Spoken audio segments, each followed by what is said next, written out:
Broadcasting live from the Business Radio X studios in Atlanta, Georgia, it's time for Atlanta Business Radio, spotlighting the city's best businesses and the people who lead them. Lee Cantor here with another episode of Atlanta Business Radio, and this is going to be a fun one. It's going to be a special episode, and its title is From Diagnosis Back to Life. I got with me Tracey Paulfrey, who is a personal trainer, health educator from here in Atlanta that we go back several years. We've worked together in the past, and she's brought quite a crew today to talk about this important issue. Welcome, Tracey. Hi. So, Tracey, tell us what you were thinking when you said, you know what, Lee, this would be a good idea to put together a group and talk about this. Well, it started out, as many things do, one area. And then as I think about it and all the different fabulous people that I know that contribute to healthcare, it expanded into a whole other thing. So even though our theme is diagnosis back to life, it's going to include multiple components such as community awareness, that which is key to getting the right information out to the right people that's suffering or may be diagnosed with one of the two diseases that we'll talk about today, which is diabetes and peripheral artery disease. There's nutrition component that goes with that. There is the community awareness component that goes with that. There is a physician provider approach that goes with that, and also massage therapy and pharmaceutical that goes with that. So it's multiple tiered. It's not simplistic in nature. But if we put our great minds together, we're able to really totally treat the patient. Most people, when they're diagnosed, there's a little bit of confusion. There's a digestive period of what exactly is happening to them. And then from that, we have to figure out how to transition them from the clinical approach to back to their healthy lifestyle. So some people don't even lead healthy lifestyles and don't even know what that looks like. So part of the goal for today is to really shape that picture and give people more of a tangible point of how to really operate from this. And so they can understand kind of what are some of the elements of a healthy lifestyle and what are some of the resources out there maybe they weren't aware of. So now let's just introduce everybody in the room, and then let's start it off, I guess, with...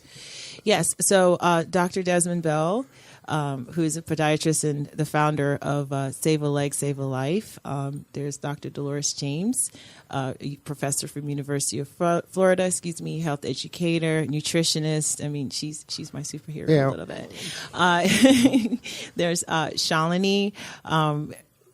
She's a really good friend of mine, but a stellar massage therapist, really knowledgeable as it pertains to pharmaceuticals because she is a clinical pharmacist. And then there's Liddell with his company, Executive Armor, who I admire, who has an entire different approach to plant-based nutrition and how to help people. We're going to get healthy. into each of those individually, and who do you want to kick it off with? Dr. Bell. All right. Welcome, Dr. Bell. Thank you. Thank you for having me. All right. Well, tell us a little bit about Save a Leg, Save a Life. How are you serving folks? Well, we are a nonprofit organization, and we really started out of the practice that I run in Jacksonville, Florida, many years ago. But in 2015, we incorporated as a nonprofit organization. What was the practice you had? So I'm a specialist, so I basically have been focusing on lower extremity preservation and amputation prevention for over 20 years now. So I'm a wound specialist primarily. And then at some point you were like, I have to start an organization to really kind of get in there and help people? Well, you know what? It was really more like we were seeing some things coming into our office that were not acceptable. And essentially we identified teaching moments. And when I say this, we'd see patients coming into our office with misdiagnosed conditions or even something as simple as a bandage not being put on properly. So taking that into account, how do we start improving things? Teaching local healthcare providers, and one thing led to another. And so this was just kind of a natural outgrowth of your practice, right? You were just seeing these things that were like preventable, and the people didn't know what they didn't know, and these are kind of fixable.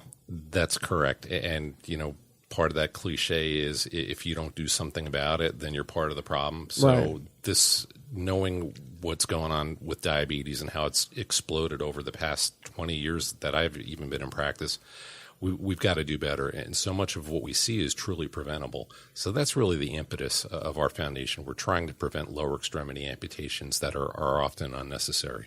And then those are happening maybe more often than people realize?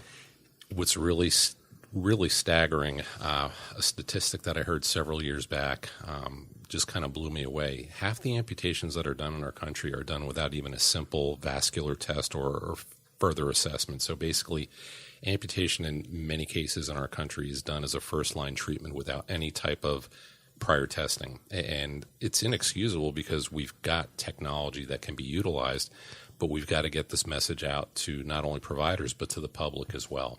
So that's shocking to me that extreme kind of to cut off a part of someone's body is the first move. Exactly, and to me it's inexcusable. But so how does that happen? Like, what's the what?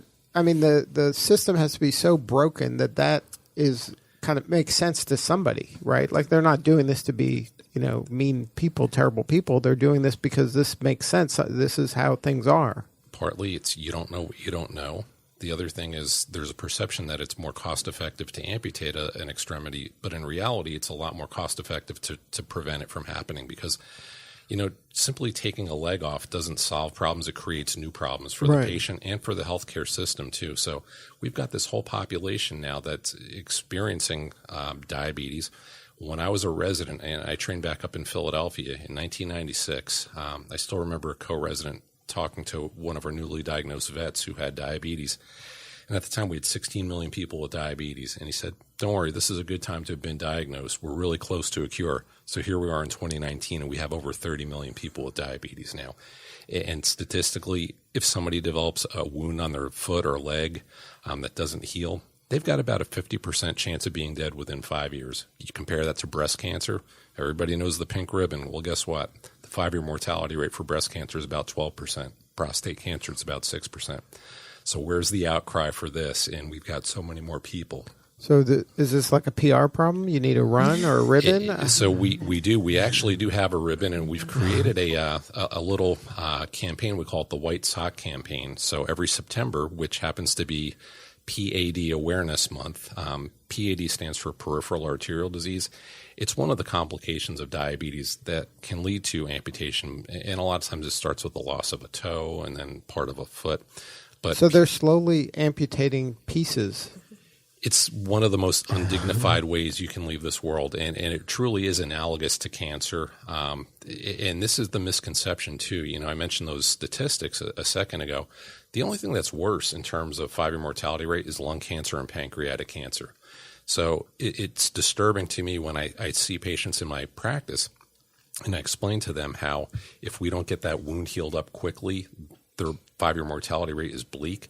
It gets their attention. Yeah, and I throw this out there. I say, if somebody was diagnosed with a simple skin cancer, well, there's a call to arms and action, and there are methods that are followed, and there's never a denial as far as treatment goes.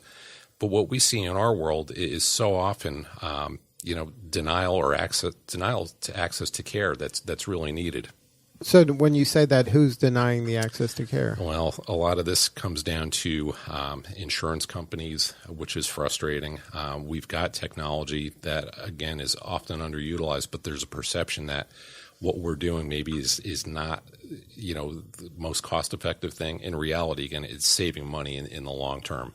So in some ways that if cancer's inside your body and you're treating it there where no one sees it, then there's paths and then the insurance blesses the process, but because it's outside your body, then they don't want to kind of take care of that?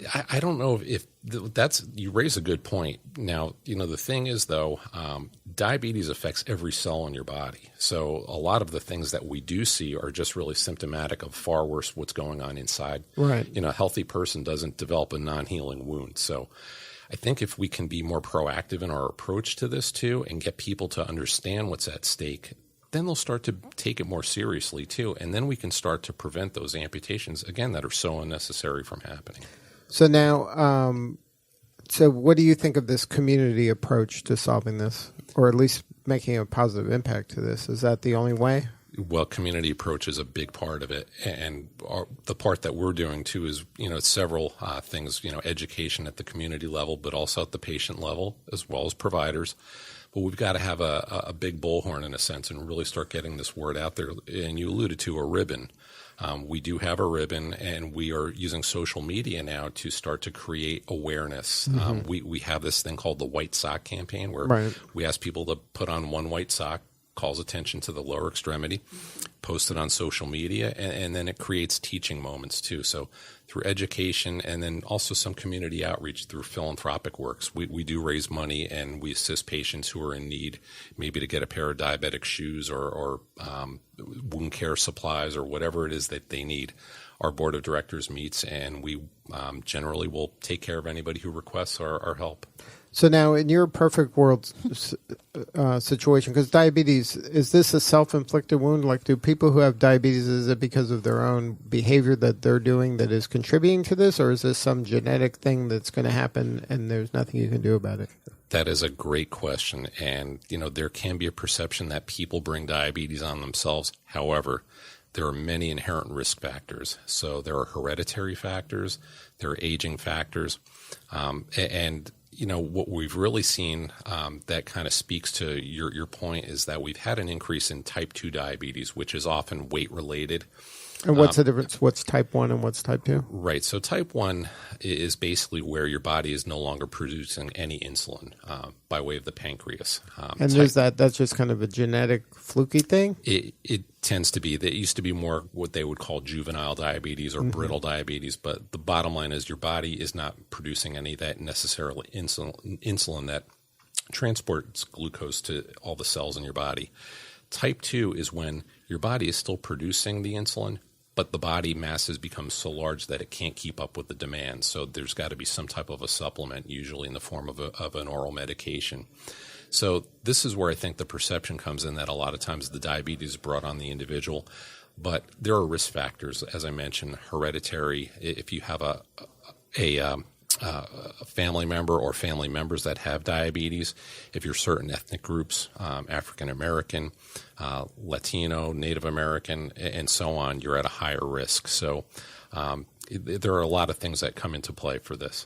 But does that complexity make it an easier thing to dismiss? Like, oh, we don't have to pay that much attention or give them as much attention in terms of investing my emotions into this because it's self-inflicted. Like they brought that on themselves, so that's kind of on them. Where breast cancer, they were just going about their business. They get that, and then, I can empathize more for that. Yeah, no, and this is one of the common perceptions too. And yet the reality is that a lot of people don't even know that they're diabetic.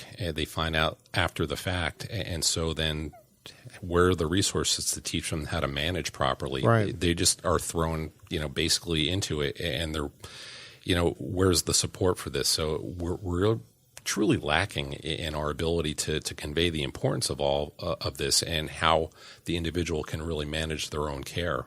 And even if they are kind of predisposed or they're in a group that is more likely to get it, there's things they can be doing proactively before it becomes a problem, right? Like that's not a death sentence knowing you're predisposed. There's still actions you can take. That's correct. And it is heartbreaking when you hear certain stories.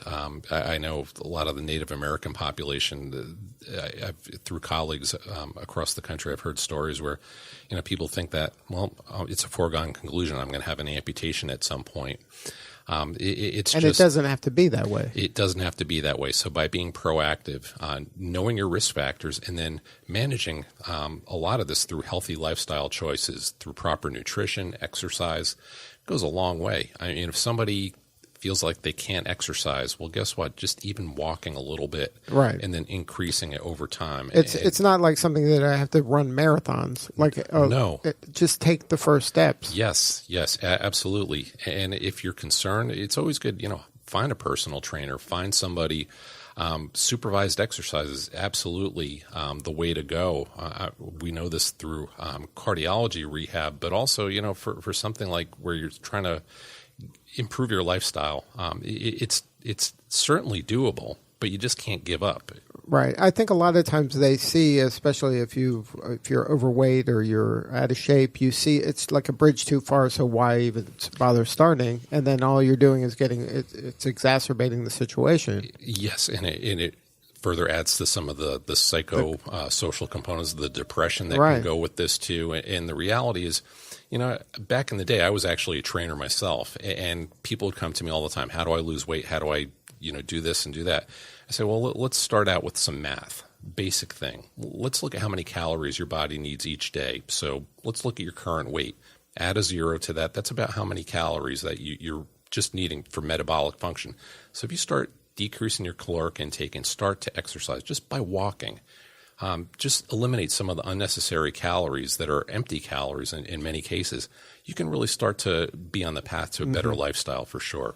And it doesn't have to be all or nothing. Something is better than nothing. Something is better than nothing. And again, from my perspective, I don't wish this on my worst enemy. The things that I've witnessed in my practice over the years are heartbreaking. It's truly the most undignified way to leave this planet. And to see the things patients go through, it's not only affecting them individually, but their support system Right, too. the family, the caregivers, once that domino falls, a lot of other people are affected by this. This is correct, and it's the emotional roller coaster that I've seen, again, a parallel to cancer. The patient's life revolves around going to the doctor, this and that, hospitalizations, and it's never ending. And I look at my typical patients, and I see the number of medications that they're on, and it's just mind-blowing, really. And our bodies were not designed to put up with this. I mean, Right. we're really pretty simple creatures, and if we take care of our bodies,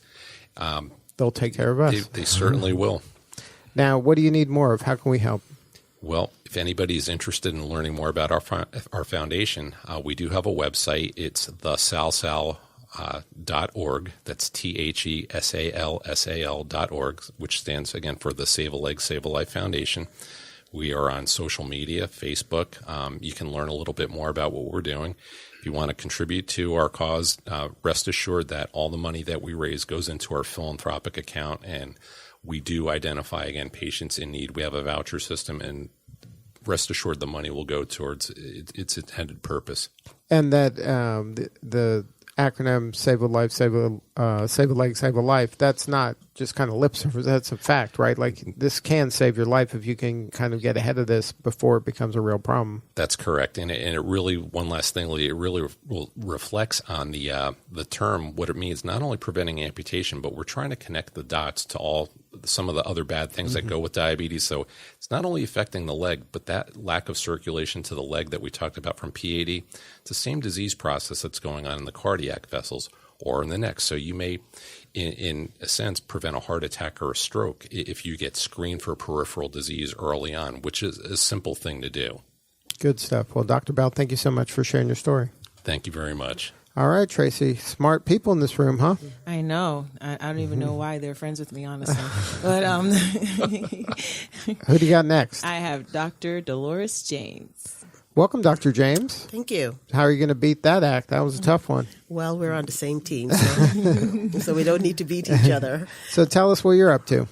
Well, one of the things that I wanted to point out is not just the amputation or the limb loss, that diabetes is actually the 7th leading cause of death. So while we're focused on limb preservation, we do have to understand that when we talk about the top 10 causes of death in the U.S., diabetes is number 7. The other thing is that about 24%, 30 million people have diabetes. About 24% of those are undiagnosed. So that means that a lot of people are going around not knowing that they have diabetes. And that's the reason why screening is important, community awareness screening that we're going to be doing this afternoon, as well as having annual checkups.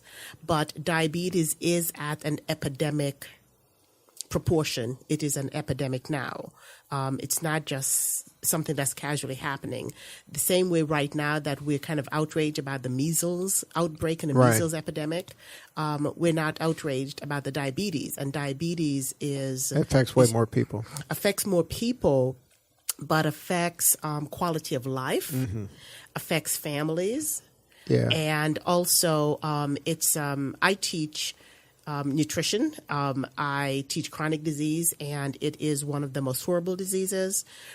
My brother lost a leg to diabetes, and it started off one toe at a time.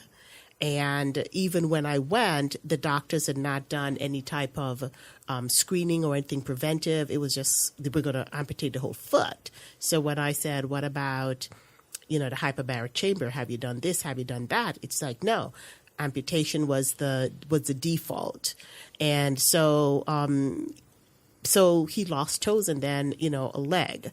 But so I'm very committed to, to this cause. Right, it's personal. It's personal. And then also the fact that it is something that can affect all of us. I want us to not get into the victim blaming. Because, again, sometimes some of it has to do with our family history and the fact that a lot of times I think with diabetes, it's one of those things that we know that they're treatment. So whether or not it's insulin or metformin, the little pill, sometimes it's not taken as seriously because I can always just take a pill. I can always just take a shot. And because they think it's manageable. They think so it's then manageable. There's no urgency. Right. So if I'll just get to it later when it gets bad. Right. So if we talk about diabetes running its full course, we're talking about probably the number one reason why people are on dialysis, the number one cause of blindness other than accidents. We're talking about the kidney failure. We're talking about the heart disease and everything like that. If you can prevent diabetes through your lifestyle, you'll also prevent some other diseases. Right. The hypertension, the heart disease, because really the lifestyle approach will hit most chronic diseases. And so heart disease, that's another side effect, from diabetes. So now as a public health representative, and you know that these lifestyle choices and the lifestyle it sometimes contributes poorly to people's lives, how do you go about kind of solving this? Seems like such a systemic problem. How can you kind of tactically kind of get your arms around this so you can help the individuals that are suffering? That's a big question. I think that what we can do as a community. So there's a team approach when we're talking about the medical approach. And the medical approach really is a sick care approach. Right. When we talk about the community approach, we're saying that everyone has skin in the game. So we're talking about... Like when you say a community approach, define community. Right. Like who are the constituents of this community? So the community approach, I would say it involves the nonprofit organizations. Okay, first it's around the patient, right? The individual is going to have a community around them to support and help educate them so they can make better choices? I would probably say the community support is putting our arms around diabetes itself. Putting our arms around the community and understanding the risk factors, understanding the sheer number of people in our individual communities that are suffering from diabetes. And they may not even be aware of it. Not be aware of it. Or even if you're aware of it, you think, oh, I take my little pill. Right. So part of it is if we identify who the real enemy is, and it's not the patient, it's what's attacking our community. And if we take that approach, then everyone needs to have skin in the game. So we have raising the awareness. Right. So that's where the nonprofits, that's where the government, things like that are out there educating the population that this is a problem.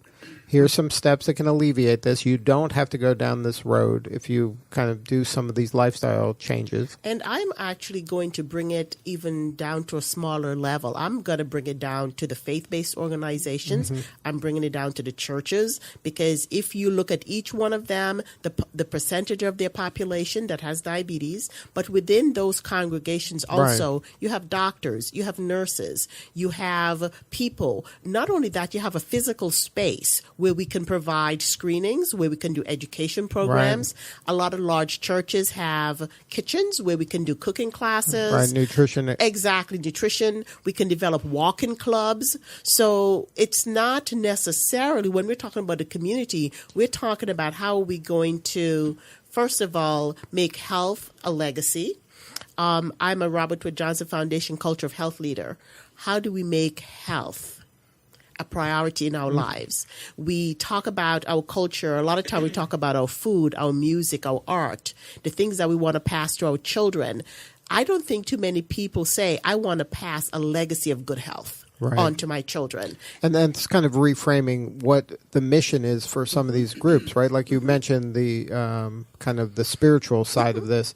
So when you reframe what their mission is and you include health and good nutrition and things like that, that's part of serving their kind of members, and we right? tap the nerve because all faith-based organizations teach that the body is a temple. It is a temple, so start... So we now have to call to arms for and give them to come real back tactical things they can do to treat their Yes. body like the temple that they at least give lip service to, right? Right, and there's so many congregations in neighborhoods. So if we talk about little cells that can Right. start, great movement. That's right. The other thing has to do with, for me, when we talk about physical activity, not everyone can go to a gym. Right. And when I work in the community, sometimes the neighborhoods don't have places to exercise. Right.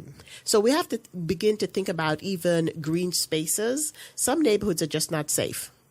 And so it's easy for us to say, just get out and exercise. Well, depending on the neighborhood, Right. It's not that easy. it's not that easy. But there are stuff you can do in your home. So there are things that you can do in your home. And again, if you have community centers or even some of the churches Right. during the week that can open Right, up they for have the exercise space, classes right. and spaces and things like that. And so that Safe spaces. safe spaces, Right. Safe spaces. So I think the other thing is we don't value, or we have not made a priority, what I would say community health workers. These would be non-clinical professionals who can be trained to do screenings, who can be trained to do home visit, who can do peer education, who can build support groups.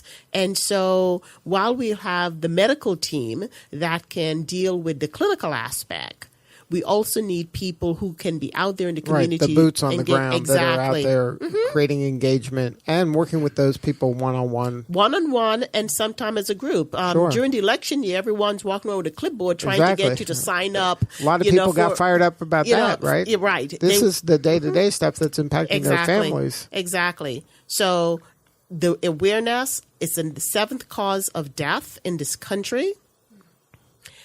About 24% of diabetics are walking around undiagnosed. And if you say, well, I'm just pre-diabetic means it's coming your way. The train is That's on right. the way. So that's a wake-up call. It should be. Right. That's a you wake-up got call. to take it seriously. It really is. So now, why do you think there is that disconnect that even when people are kind of told, okay, you're pre-diabetic, they still are kicking the can down the road? They're not taking the action and they're not compliant to some of these kind of lifestyle changes that can make a big impact. Because I know, like in some of the cardiac care, somebody has open heart surgery, within 6 months and a year, they're back to the same behaviors that got them, their chest cut open to begin with. Like, why doesn't an individual kind of use these situations as, hey, this is a wake-up call, I got to do something? Well, that's the reason why I think psychologists also need to be on the team because Exactly. behavior change is hard. Right. Especially changing your food habits is one of the hardest thing that you'll ever do because food brings comfort. Food has so much meaning. And when life beats up on you, it's easy for you to just go home. And, food is medicine one way or the other. We have good medicine and we also have Right. bad medicine. And so if we kind of get to this whole thing about using your food as medicine, but also people self-medicate with food. Right. And the foods that self-medicate are usually, again, going to be the highly processed food, the foods that's high in sugar and everything like that. So I would probably say the reason why I think the diabetes part, I think the same approach, whether or not it's high blood pressure or any other type of disease.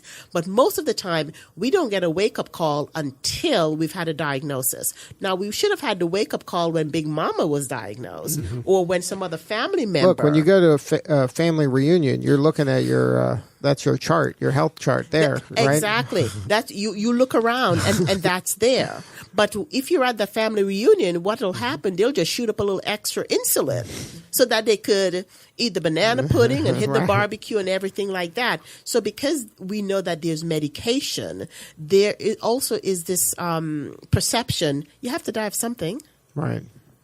You can jog and get hit by a bus. Right. You They know, love to bring that person exactly. out. Look how fit that Right. person is. Right. Yeah, they drop that. Right. So the apathy, but part of it is this whole thing of you have to die of something, and I'm going to go out smiling. So so that's an important point, that you have to add some of this behavioral change in psychology as part of this community that's serving this group, right? In order for change to really happen, because intellectually, I think we all understand: eat less, exercise more. That no one is debating. That's not for debate anymore, right? It's just, how do you make these kind of small changes that lead to big changes down the road? And I don't think we understand also that food is addictive.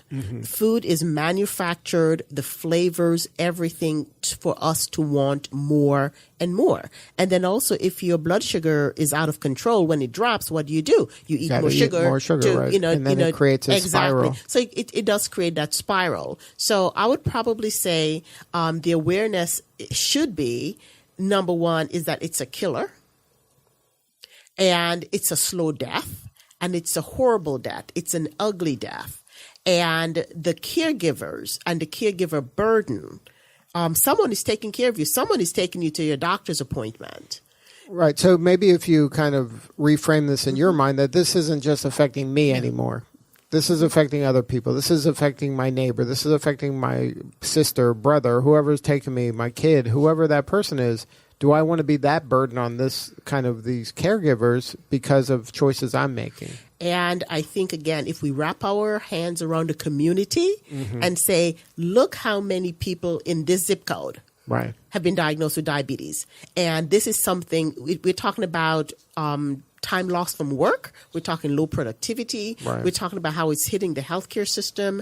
I just think the same way we would talk about no to gun violence, no to street crime and everything like that, we have to get health on the radar of the community for us to say, actually, more people are being killed by diabetes than maybe gun violence. Right. That's not the headlines you're seeing. That's not the headline that you're seeing. Right. That's not the headline you're seeing. So now, what could we do to help you get the word out? What do you need more of? Well, I think that if we begin with the local community, and I'm going to still go back to the faith-based organization, I'm going to go back to the work site, because so wherever people are congregating, wherever we live, work, play, wherever we live, work, play. Part of that mission should be to educate and to give them opportunities to get better in some of these lifestyle. And the schools, because we're now having more children who are being diagnosed with type 2 diabetes. That's completely related to diet and lifestyle. Because, again, when I worked in public health and I worked in the poor rural counties, and I would wonder sometimes, a mother would have $1 left and she'll go to the vending machine and buy Pepsi. But I looked at the look of sheer joy and delight on that child's face, because mama, her last dollar, put a smile on my face. Right. Okay. So we have to look at it also, for people who don't have much, that what we call the little pleasures in life. And so if it's things like delaying gratification, the payoff later, because the quality of life, you can live 10 more years, but might be in a wheelchair. Right. Or it might be now trying to apply for disability, and those disability claims are being turned down more and more. So I think that the big awareness, and I think that all of us need to take responsibility. I'm not going to go to the family reunion and guilt trip you anymore, because I really want to heal relationships. And right, but also at the family reunion, you could have healthy food choices. We can have healthy food choices. We can do some physical activity here. We don't have to, not just a tug of war. Right, exactly. But we can kind of sneak it in. We can redefine and reimagine what family time can be like. And change the little pleasure from a sugar snack to something healthy, an apple. That could be a little pleasure too. And I think also that when we look at family health histories, most of us don't know our family health history. So, for example, did you ever say, what did Grandpa die of? What did Grandma die of? What runs in our family history? So I think that while everyone is doing 23andMe and Ancestry.com, Just I look think around, we make some need calls. to also know our family health history, because we may be passing it down. Right. And so that just means that we need to be a little bit more vigilant. Health is something that's good. It's not like we're trying to deprive you Right. of You're trying to something help, else. We're so trying you can to live a more help. vibrant life longer. Yes, and re-educate your taste buds. Right. And it takes a while to re-educate your taste buds. All right. Well, thank you so much for sharing your story. Thank you. All right, Tracey, who do you got next? Mr. Liddell Hill. Since we're gonna, Dr. James brought up some very interesting key points, especially the food side, because that is where we always default to, and re-educating and reimagining, how to delight our taste buds. And Liddell can speak directly to that. All right, Liddell. Well, first of all, thank you for having me. I would like to say that a lot of the problem in today's society is we don't understand ourselves. And to understand ourselves is understand what our organs and cells require to work efficiently. All diseases are pathogenesis relatively to the inflammatory process of the body. We now have type 3 diabetes, which is brain abnormalities. Brain abnormalities is coming from a lack of certain nutrients, one being magnesium. Magnesium activates 2,600 enzymes. So you have to think about this. Are we really practicing what our indigenous ancestors practiced? No, we're not. We're consuming more of these synthetic toxin type of chemical compounds that has a direct effect on our liver. Understanding these organs and understanding, we'll go to the liver. Just understanding the liver alone, it has 3 phases. Phase 1 gets rid of all large man-made chemical compounds.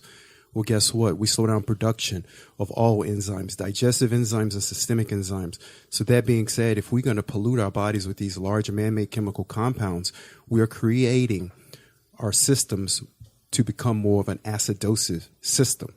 All viruses and bacteria live in an acidic environment.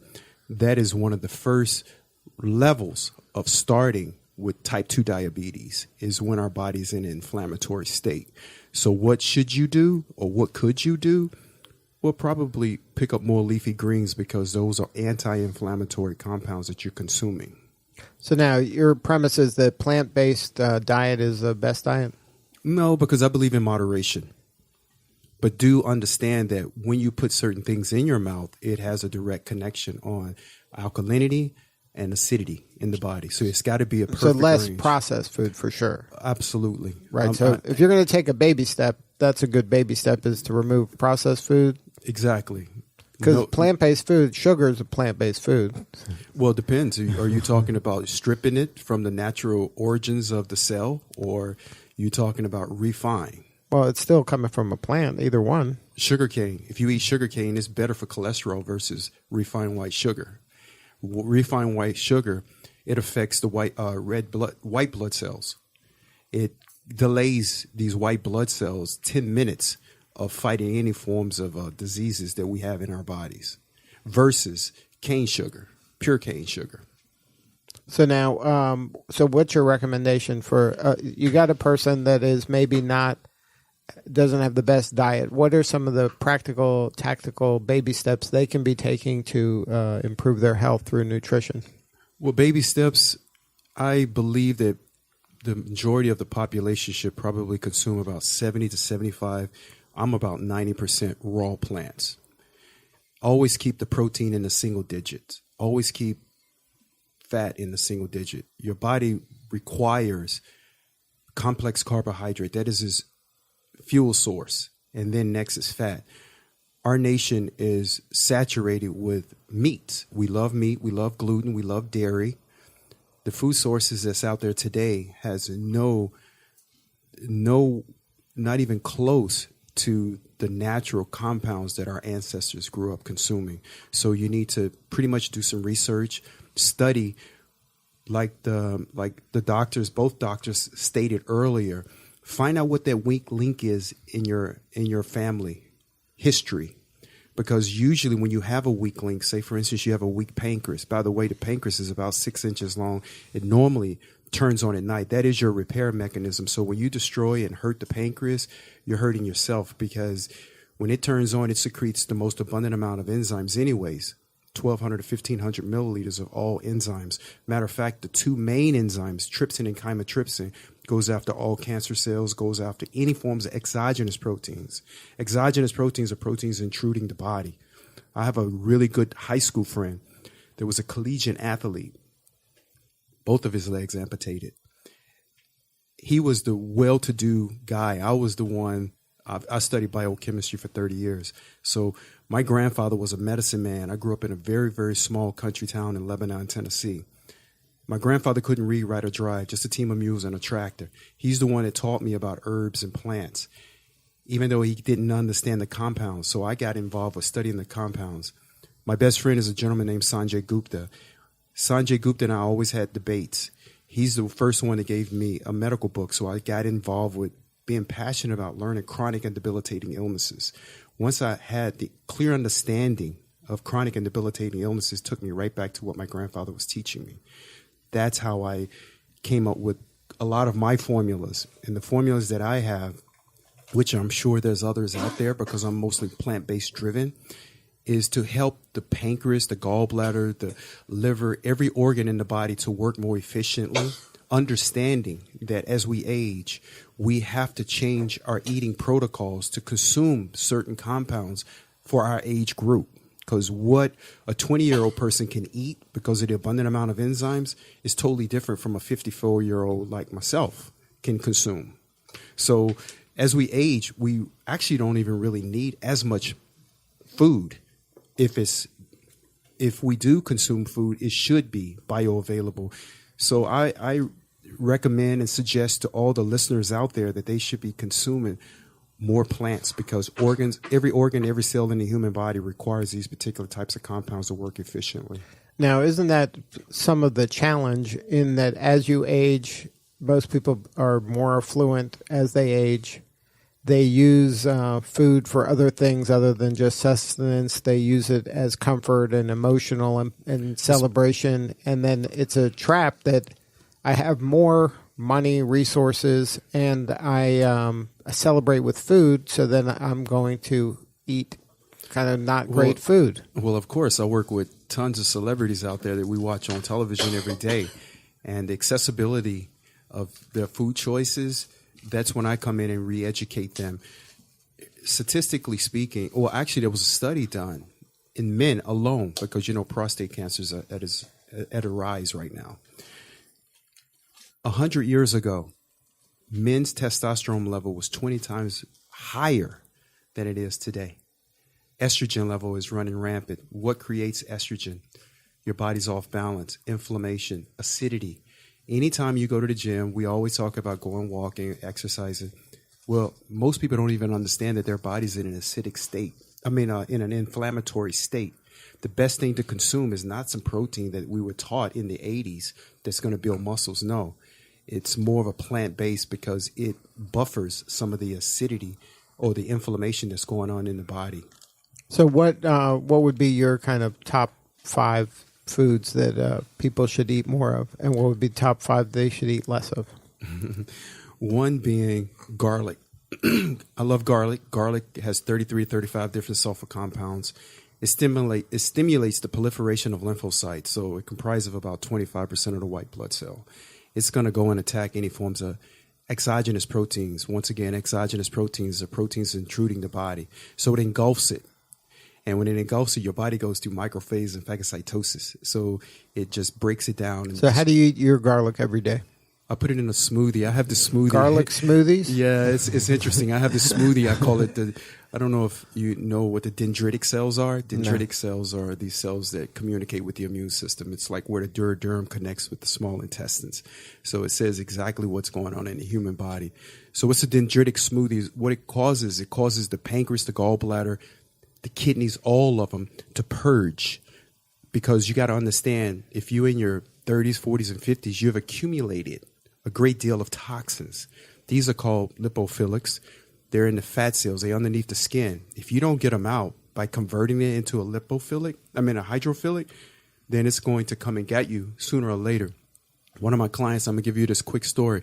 One of my clients he's a cigar smoker. I'm not going to throw his name out there.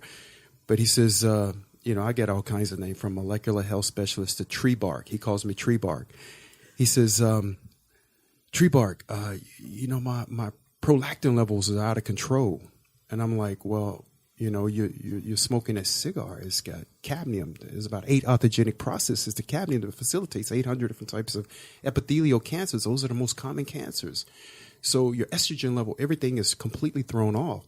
If you consume isothiocyanate, which is a compound that's found in a lot of cruciferous vegetables, Brussels sprouts, things like that, it metabolizes carcinogen, vitamin D. It's just simple things that the community is not getting this particular types of education that can change their health. So now your recommendation is more garlic, Brussels sprouts, leafy plants. If you got diabetes, Swiss chard, eat Swiss chards, fenugreek. There's a lot of different choices that we can consume. The ones that I totally avoid is gluten. And if you do, have it in moderation, because it causes all forms of intestinal permeability. And we know that all diseases really start in the gut. When you start destroying your microbiomes and butyrates, those are the friendly bacteria in your gut, then you're going to start really having some issues because things start backing up. So now, can supplements help, or is this something that you have to eat whole, real foods? Absolutely. Supplements help, but we still, once again, there's no way around going back to what our ancestors taught us. All of us have heard of sauerkraut. It produces microbiomes and butyrates. Everyone's heard of kimchi. There's certain little things that we just walk by and don't consume. Radish, things like that. Prebiotics. You got garlic as a prebiotic. Cacao, 90% chocolate. If you like chocolate, eat 90%. Stay away from some of the dairy that's in these chocolate. Yogurt. So less dairy? Dairy is very acidic, extremely acidic. All diseases live in an acidic environment. So at least be mindful when you consume dairy, when you consume gluten, you're feeding cancer cells, you're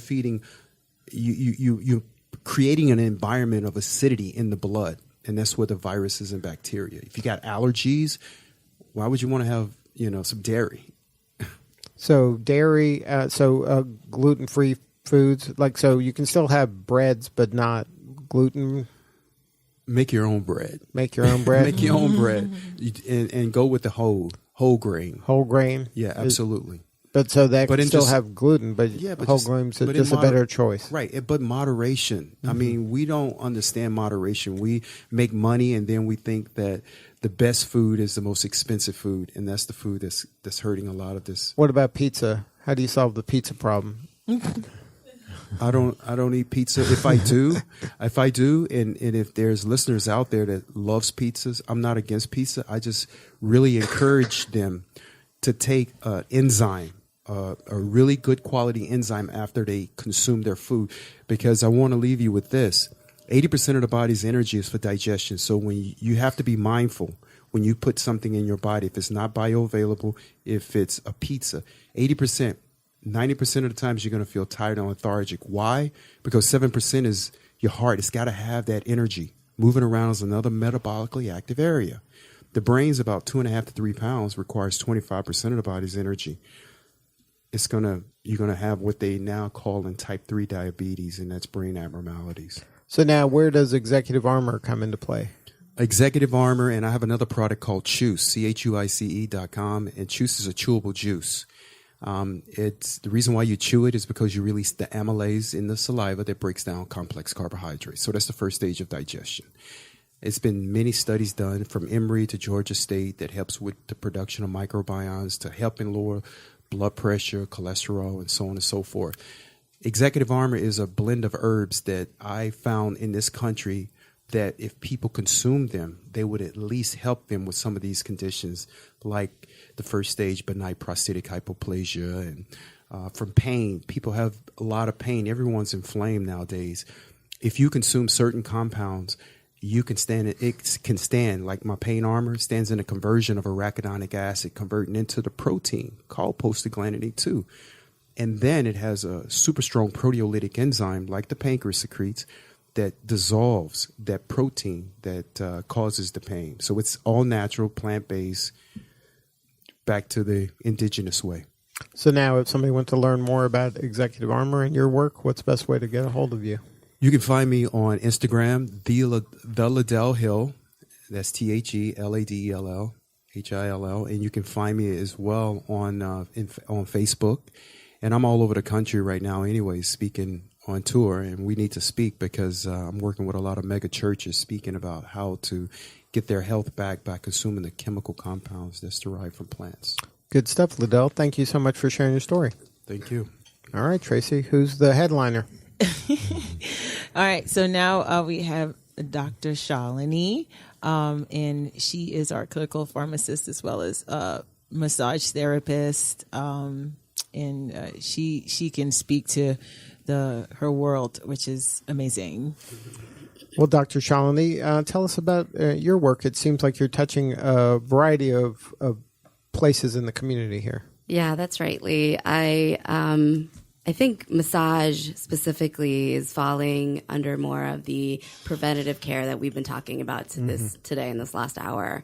So I liked what Dr. Bell said a little bit earlier about, we're looking for a proactive. So proactive to me is multi-prong. Multi-prong, coming from my background, is both East and Western medicine. My journey really took me from clinical pharmacy, which my foundation, anatomy, everything is through Western medicine. And as I worked as an emergency room pharmacist for a decade and a half, I started seeing the power behind these agents, these medications, and started becoming a little disenchanted with the frequent flyers and that we weren't really being a part of the solution. Right. More part of the If problem. it was so effective, why do they keep coming back? Exactly. So then how did you kind of work into this other side of the brain here? I always, from the beginning, felt that the body was self-healing. And with that knowledge, body work was always a part of my life. I just never delved into it until this disenchantment occurred. And it was a pretty drastic decision, both financially and logically. It really doesn't make sense. And so I'm also coming here today to kind of help folks out there understand that if something's not healthy or you don't agree with it, ask questions, delve in more. You're not necessarily going against, you should be living your own philosophy. Now, when you talk about massage, you're not talking about the massage that's like at the mall where they're, right. No, I'm talking about neuromuscular therapy, medical massage. This type of massage is the type of massage that you would need for preventive maintenance for your bodies. It's recommended for carpal tunnel all the way up to migraines. So that vast array of medical conditions. Right. It's therapeutic, right? So this is stuff to kind of solve problems. And you've seen it impact people's health and improve their... Absolutely. I have a client that I've been working with for about 9 months weekly, and he's in his 60s, late 60s, and he was rear-ended with an armored truck. And he was on a tremendous amount of narcotics, and working with him weekly, removing the scar tissue in that focused area. We are now narcotic-free. So I'm part of that plan. And so people don't kind of connect the dots that that's a possibility, that outcome could occur through massage, right? That's Correct. not kind of obvious. That the is obvious not solution. obvious. Right. And I think that's the point, is that we need to really promote other care besides medication. There's acupuncture, there's naturopathy, there's massage. And it's not all for luxury or because somebody on Instagram is doing it, that it actually should be a part of your routine. So I guess that's a double-edged sword, right? That it's very popular on those kind of platforms, so then maybe people aren't taking it as seriously as a kind of a really well-grounded solution to some medical issues. Yes, exactly. I totally agree with that. So then how do you go about educating the public about how, look, consider this. It may not even be in their radar to consider massage or some of those treatments as solutions to medical issues. Well, I think what it lends itself to is one patient or one client at a time. I'm a referral only at this point in time, but I think that there's such a stigma around massage being luxury or, It's almost like pampering. It's Correct. not as I'm solving a medical issue. It's more of like, oh, this is a treat. It is right. So AMTA is a big proponent of American Massage Therapeutic Association, is an association that has studies out there and then linking decreased acute coronary syndrome, better improving circulation post-surgery or pre-surgery. Right. So does that come into play in some of this diabetes talk we've been, in terms of circulation? Does massage help in any of those areas? Yeah, absolutely. I would say that, and also from a pharmaceutical perspective too, I have that both those unique background is between healthy diet, regular exercise, massage, that also needs to be promoted. So absolutely with massage, you're increasing circulation to those parts of the body. You're also having another person looking at your body to see if there's any sores or open wounds or what is this going on. So it's a team approach at that point too. And then how do you kind of integrate yourself as part of the team? Are kind of the medical people open to this, or is this kind of considered a little out there? You would be very surprised. I was very surprised that there was a number of surgeons actually are very, very interested in medical massage because they don't want to cut as much. They rather not cut. There's more infection. There's more harm. So that's what they want to avoid. Yeah. So now what do you need more of? How can we help you? Well, you can text me if you'd like to learn a little bit more about medical massage. And I'll, discount your session with me for the first time, and I can give you my number for that. But do you need more relationships with doctors? Like, where do you get your referrals now? Is it just word of mouth through the patients? Correct. So you're right. As of now, it's mostly word of mouth, and I've been really blessed for that. But integrative medicine doctors, surgeons, pain doctors as well, even like Orange Theory, places where there's fitness and people that care about fitness. People care about fitness, exactly. And then, so that's what you're doing right now in your practice, is to just kind of educate people and serve the people through massage and these other methods. Right. And then the other component of my work is movement re-education. So when you're coming to see me consistently, we're talking a lot about what you're doing day to day, because we're athletes. We're all athletes. We are using the same repetitive motions to perform our job successfully. So what can we dust in your environment? Even if your job is sitting at a desk. Yeah, even if your job is right. sitting at your desk, exactly, or driving, or on the phone all the whole time, you're definitely going to require some. And there's some things you can do to kind of improve maybe your posture, or do different things around the desk, and so you don't get injured, or building body awareness. Right. Absolutely. Most people don't know what they're doing because they're just going as a machine. Right. Mm-hmm. Yeah. So now, if somebody wanted to learn more, what's your coordinates? 678. No website? No, I don't have a website, but I have Facebook, any social media, or you're totally off the grid? I am off the grid, actually, but I am referral only for a purpose. I really want serious clients to come to me. Good stuff. Well, thank you so much for sharing your story. Thank you, Lee. Now, Tracey, do you want to open it up to the floor to talk about some kind of general topics sure. about this, or you want to call it a day?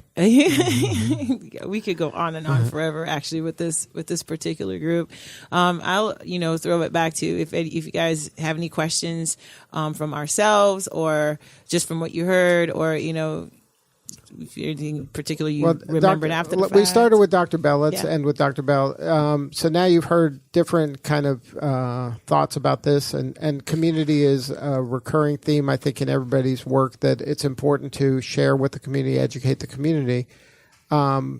Is this what an individual needs in order? They need an ecosystem like this in order to be healthy nowadays. You have to be aware of your body. You have to be aware of the food. You have to be aware of kind of the social networks and the people that you're around in order to kind of live a healthy life nowadays? Lee, first of all, this has been a fascinating discussion. I've learned a lot today, too, and the panel's been fantastic, every one of them. I think the bottom line is this is really, and we say it in our world all the time, it's a team approach to amputation prevention. Well, this is truly a team approach in managing this particular population.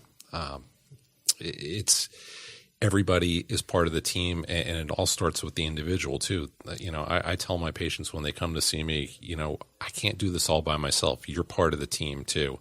So I think the take-home message from my perspective is that the more patients become engaged in their own well-being, learn as much as you can, even simple things like reading labels when you go to the supermarket and just educating yourself through every possible source is the way to go. We've got so many educational resources at our fingertips now. You don't have to go to the library anymore, as you know. Right. We're truly in an information age. But it's also information overload, and people don't know what information is real and what isn't real, and you got to really understand the agenda of the different players in order to understand what the truth or their truth is and what they're trying to. And this is certainly true. But I think over time, the more you educate yourself, the more you're able be able to discern what's legitimate and what is maybe not. Consider the source, learn, be skeptical, as a scientist too. Right. Skeptical, but not cynical. Correct. Because it's easy to Correct. get overwhelmed with all this negativity and it seems hopeless when there really are things that you can be doing, practical things every day that can improve your situation. Yes, and always be an optimist too. I mean, in my line of work, I have to be the eternal optimist. Right. And we can always do better, and we're always trying to raise the bar, and it comes from within too. So never give up, never quit in this quest. It really does come down to what Dr. James was saying. It's quality of life. It's not like flipping a switch. You have to manage this every day. And to get out of bed every day and not have aches and pains is a blessing. And you want to maintain that as long as you can. As long as you can. And don't do things that are kind of shooting yourself in the foot. There's Correct. things you can be doing every day that can improve your situation over time. Yes, indeed. Well, thank you. Thank you, Tracey. Tracey, you want to talk about your practice, your personal training practice? I'm fabulous. Come see me at a Concourse Athletic Club. I know all these great people. That's part of what you get with you is you get this whole network comes with you, right? That's right. I come when it's a one-stop shop. I get you fit. I because feed we you, talked about your food is medicine, exercise is medicine too. Yeah. Yeah, and to go along with Shalini, I keep it short because my segment, most people already have a general understanding. The misconception and breakdown that comes is that they look at exercise as just to lose weight and to be aesthetically appealing, which is fine. Everyone wants to look great naked. I get that. But, it's also a part of a therapeutic, life-extending situation. You feel better, you sleep better, you eat better, your body produces things, it digests things. It's just a culmination of everything we've just talked about. Right. And these things aren't in a vacuum.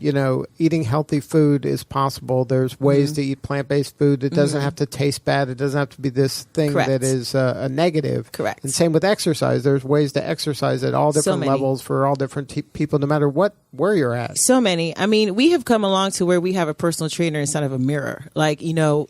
I love Peloton. I'm a spin instructor too. We have so many different ways at your fingertips to exercise at your house, outside your house, at the park, at the gym. Right. Fitness has gone boutique. We're no longer in this one-stop shop, the LA Fitnesses, which, I'm cool with. Concourse Athletic Club, I'm good with that too. We're still considered a one-stop shop. However, nobody really has a reason or an excuse anymore. We're there. Right. Well, the information is there. There's Yeah. no doubt about that. Like Dr. Bell said, to discern kind of what's real and what's not, that's part of the challenge. You're overwhelmed with all this information. Yeah. It seems like, why I can't do it. It's Yeah. too overwhelming. Yeah. So, Dr. James, any closing Yes, I'm so glad comments? that you used the word overwhelmed. Because when we talk about lifestyle change, it's a process. And I would say you start small or you just do one thing consistently. So many times when things are thrown at you. So whether or not it's not eating after 6 o'clock or 7 o'clock at night so that the digestive system can or it's I am only going to be doing my garlic smoothie. I can't change anything else right now. Right. But it's starting and being consistent until it becomes a habit, Right. But too many times someone would leave here saying, I have to do all of these things right now. And so I'll do none of those things. Exactly, because you can easily become overwhelmed. change takes place one at a time. Right. So start and just be consistent with one thing, and then you add something else, and then you add something Right. else. Those are building blocks. Exactly. And you don't have to do it all at one time. Because it's easy to become overwhelmed, especially when you also have to juggle doctor's appointments with that. Exactly. Thank you. Good stuff. Well, thank you all for sharing your story today. And thank you, Tracey, for putting this together. This is Lee Cantor. We'll see you all next time on Atlanta Business Radio.